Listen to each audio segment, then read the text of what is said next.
பொங்கல் பண்டிகைக்கான இலவச வேட்டி சேலைகளை ஜனவரி 10ஆம் தேதிக்குள் ரேஷன் கடைகளுக்கு அனுப்பவும் பொது விநியோகத்துறைக்கு கைத்தறித்துறை அறிவுறுத்தல்.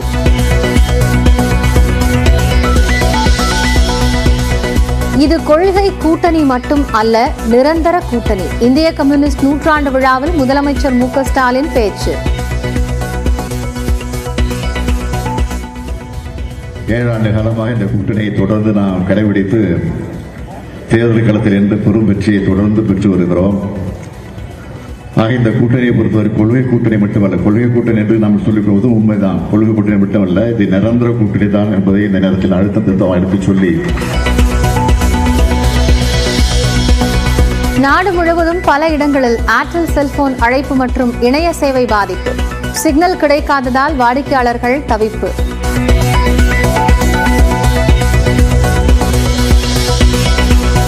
இணையத்தில் ரயில் டிக்கெட் முன்பதிவு பாதிப்பு. காலை 10 மணிக்கு தட்கல் டிக்கெட் பதிவு செய்ய முடியாமல் தவித்த பயணிகள்.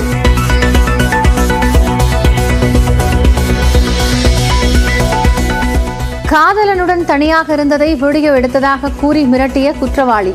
பெற்றோர் மற்றும் டீனுக்கு அனுப்புவேன் என கூறி பாலியல் வன்கொடுமை செய்ததாக எஃப்ஐஆரில் தகவல்.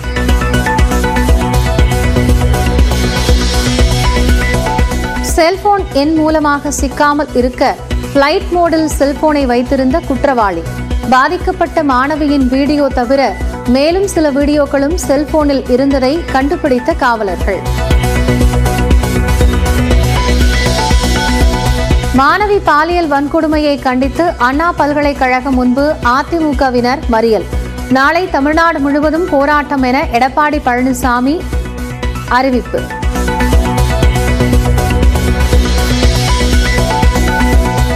கைதான ஞானசேகரனுக்கும் திமுகவிற்கும் எந்த தொடர்பும் இல்லை என அமைச்சர் ரகுபதி திட்டவட்டம். வழக்கை மறைக்க வேண்டிய அவசியமில்லை என்றும் உறுதி. இந்த வழக்கை மறைப்பதற்கான அவசியம் தலைவர் தளபதிக்கோ திமுக அரசுக்கோ கிடையாது. அவரை பொறுத்தவரைக்கும் அவர் திமுகவினுடைய அடிப்படை உறுப்பினர் கூட இல்லை. ஆனால் சில ஊடகங்களிலே அவர் திமுகவை சேர்ந்தவர் என்பது போலவும் மாணவர்களினுடைய ஒரு துணை அமைப்பாளர் என்பது போலவும் அங்கே செய்திகள் வந்திருக்கின்றன. சென்னை வள்ளுவர் கோட்டத்தில் போராட்டத்தில் ஈடுபட வந்த தமிழிசை உட்பட பாஜகவினர் கைது. பாதிக்கப்பட்ட மாணவியின் விவரங்களுடன் எஃப்ஐஆர் கசியவிடப்பட்டதாக அண்ணாமலை குற்றச்சாட்டு.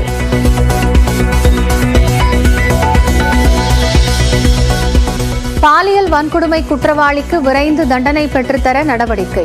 அமைச்சர் கோவி செழியன் உறுதி.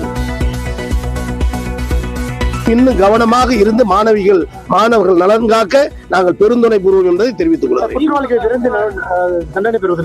விரைந்து நடவடிக்கை எடுப்பதற்கான நடவடிக்கை எடுக்கப்படுகிறது. அண்ணா பல்கலைக்கழக மாணவி பாலியல் வன்கொடுமை வழக்கு எஃப்ஐஆரை சமூக வலைதளங்களில் பகிர்ந்தால் நடவடிக்கை என காவல்துறை எச்சரிக்கை.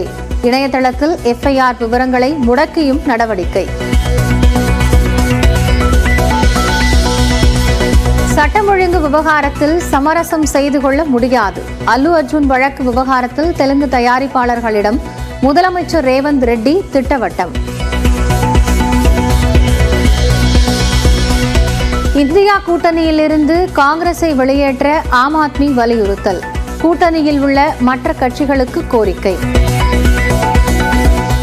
घंटे के अंदर अजय माकन के खिलाफ कार्रवाई करें, वरना इंडिया गठबंधन के जो और भी घटक दल हैं उनसे हम लोग मांग करेंगे कि कांग्रेस को इंडिया गठबंधन से.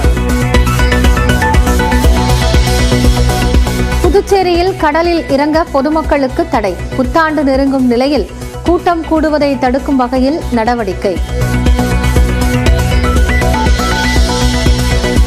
டங்ஸ்டன் சுரங்க திட்டம் நிறுத்தப்படவில்லை, மறு ஆய்வுதான் செய்யப்படுகிறது என அன்புமணி விளக்கம். மதுரை அரிட்டாப்பட்டியில் போராட்டக்காரர்களை சந்தித்த அன்புமணி பேச்சு. நீலகிரி மாவட்டம் கூடலூர் அருகே சேரம்பாடியில் மீண்டும் வீடுகளை சேதப்படுத்தும் புல்லட் ராஜா யானை. மயக்க ஊசி செலுத்தி பிடிக்க வனத்துறை திட்டம். ராமேஸ்வரத்தில் உடைமாற்றும் அறையில் கேமரா சிக்கிய வழக்கில் பிடிப்பட்டவர் அதிமுக பிரமுகரின் மகன். அமைச்சர் ரகுபதி குற்றச்சாட்டு.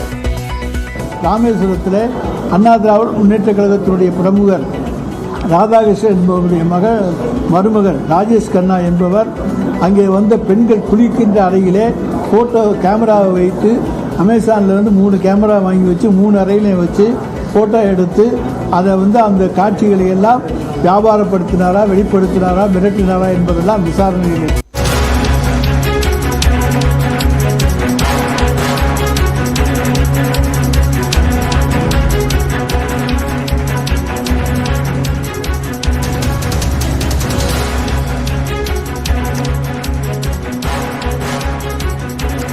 மாணவி பாலியல் வன்கொடுமை விவகாரம் தொடர்பாக விசாரணை செய்ய 4 பேர் கொண்ட குழுவை அண்ணா பல்கலைக்கழக நிர்வாகம் அமைத்திருக்கிறது. இந்த குழு பல்வேறு கட்டுப்பாடுகளை வகுக்க இருப்பதாக தற்போது தகவல் வெளியாக இருக்கிறது. இது குறித்த கூடுதல் தகவல்களை செய்தியாளர் லிபிகாவிடம் கேட்கலாம். லிபிகா, இப்போ இது குறித்த தகவல்கள் என்ன? காயத்ரி, அண்ணா பல்கலைக்கழகத்தில் கடந்த திங்கட்கிழமை அன்று மாணவி பாலியல் வன்கொடுமை செய்த விவகாரம் பெரும் சர்ச்சையை ஏற்படுத்தியிருந்தது. இந்த நிலையில் அண்ணா பல்கலைக்கழக மாணவர்களுக்கு சில கட்டுப்பாடுகளும் சில அறிவுறுத்தல்களுமானது ஏற்கனவே அண்ணா பல்கலைக்கழகம் அறிவுறுத்தி இருக்கின்றது. இந்த நிலையில் இந்த விவகாரம் தொடர்பாக பல்கலைக்கழகத்தில் 4 பேர் கொண்ட ஒரு குழுவானது அமைக்கப்பட்டிருக்கின்றது. இந்த குழு மாணவர்கள் விடுதியிலிருந்து வெளியே செல்லக்கூடிய நேரம், அதே போன்று விடுதிக்கு மீண்டும் திரும்ப வரக்கூடிய நேரங்கள், மாணவர்களுக்கு தேவையான பாதுகாப்பு வசதிகள் உள்ளிட்ட பல்வேறு தகவல்களையும் விரைவில் சமர்ப்பிப்பதற்கான இந்த குழு என்பது அமைக்கப்பட்டிருக்கின்றது. குறிப்பாக இதற்கு முன் அண்ணா பல்கலைக்கழகத்தை பொறுத்தவரை இரவு 8:30 மணி வரை விடுதியில் தங்கக்கூடிய மாணவர்கள் பல்கலைக்கழக விடுதிக்கு வரலாம். ஆனால் இனி வரக்கூடிய இந்த பல்கலைக்கழகம் அமைக்கப்பட்டிருக்கக்கூடிய அந்த குழுவின் காரணமாக 6:30 மணிக்கு மாணவர்கள் விடுதிக்கு வர வேண்டும் என்கின்ற ஒரு விதியை தற்போது விதிக்கப்பட்டிருக்கின்றது. குறிப்பாக மாணவர்கள் விடுதிக்கு தாமதமாக வர நேரிட்டால் முன்கூட்டியே ஹாஸ்டல் வார்டனிடம் தகவல் கொடுக்க வேண்டும் எனவும் இந்த குழுவானது தற்போது தெரிவிக்க இருக்கின்றது. குறிப்பாக மாணவர்கள் தகவல் அளிக்காமல் விடுதிக்கு தாமதமாக வந்தால் பெற்றோர்களிடம் தகவல் தெரிவிக்கப்பட உள்ளதாகவும் இந்த 4 பேர் கொண்ட குழு என்பது தற்போது அறிவுறுத்த இருக்கின்றனர். குறிப்பாக அண்ணா பல்கலைக்கழக இந்த மாணவி பாலியல் துன்புறுத்தலுக்கு ஆளான நிலையில் மாணவர்களின் பாதுகாப்பை உறுதி செய்ய இந்த குழுவானது அமைக்கப்பட்டு இருக்கின்றது. குறிப்பாக 4 பேர் கொண்ட இந்த குழுவானது பல்வேறு மாணவர்களுக்கு தேவையான பாதுகாப்புக்கு தேவையான உறுதிகள் அனைத்தையுமே அவர்கள் விரைவில் விசாரணை செய்து ஆஜர்படுத்த வேண்டும் என குறிப்பிடப்பட்டிருக்கின்றது. இந்த விசாரணைக்கு பின்னர் அவர்கள் கொடுக்கக்கூடிய அந்த அறிக்கையின் அடிப்படையில் பல்கலைக்கழகம் பல்வேறு நடவடிக்கைகளை எடுக்க இருப்பதாகவும் தற்போது தகவல் என்பது தெரிவிக்கப்பட்டிருக்கின்றது. காயத்ரி, நன்றி லிபிகா, விவரங்களை வழங்கியமைக்காக. மதசார்பற்ற முற்போக்கு கூட்டணி கொள்கை கூட்டணி மட்டும் அல்ல, நிரந்தர கூட்டணி என முதலமைச்சர் மு க ஸ்டாலின் பேசியிருக்கிறார்.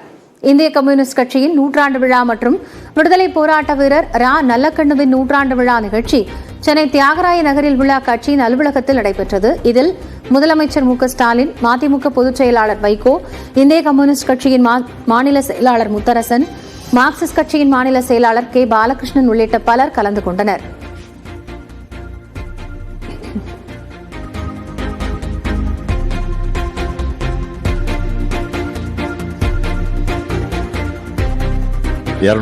இருநூறையும் தாண்டி வரக்கூடிய அளவிற்கு நம்முடைய கூட்டணி அமைந்திருக்கிறது. 7 ஆண்டு காலமாக இந்த கூட்டணியை தொடர்ந்து நாம் கடைபிடித்து தேர்தல் களத்தில் என்று பெரும் வெற்றியை தொடர்ந்து பெற்று வருகிறோம். ஆக இந்த கூட்டணியை பொறுத்தவரை கொள்கை கூட்டணி மட்டுமல்ல, கொள்கை கூட்டணி என்று நாம் சொல்லிக் கொள்வதும் உண்மைதான். கொள்கை கூட்டணி மட்டுமல்ல, இது நிரந்தர கூட்டணி தான் என்பதை இந்த நேரத்தில் அழுத்தம் திருத்தமாக எடுத்து சொல்லி அதற்கு நீங்கள் எல்லாம் துணை நிற்க வேண்டும். தொடர்ந்து பேசிய முதலமைச்சர் தனது 100ஆண்டு மட்டுமின்றி கட்சியின் 100ஆண்டையும் நல்லக்கண்ணு கொண்டாடுவதை குறிப்பிட்டு இதுபோன்ற பொருத்தம் யாருக்கும் அமையாது என்றார். மேலும் இளைஞர்களுக்கு வழிகாட்டியாக நல்லக்கண்ணு தொடர்ந்து இருக்க வேண்டும் என்றும் முதலமைச்சர் பேசினார்.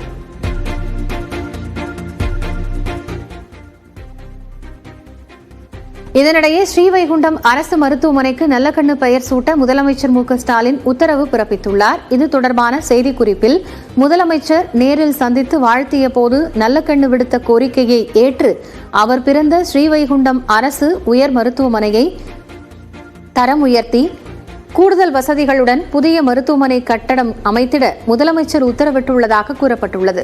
மேலும் நல்லக்கண்ணுவின் பெருமையை போற்றும் வகையில் புதிய மருத்துவமனையின் கட்டடத்திற்கு தோழர் நல்லக்கண்ணு 100 ஆண்டு கட்டடம் என பெயரிடவும் முதலமைச்சர் ஸ்டாலின் உத்தரவிட்டுள்ளார்.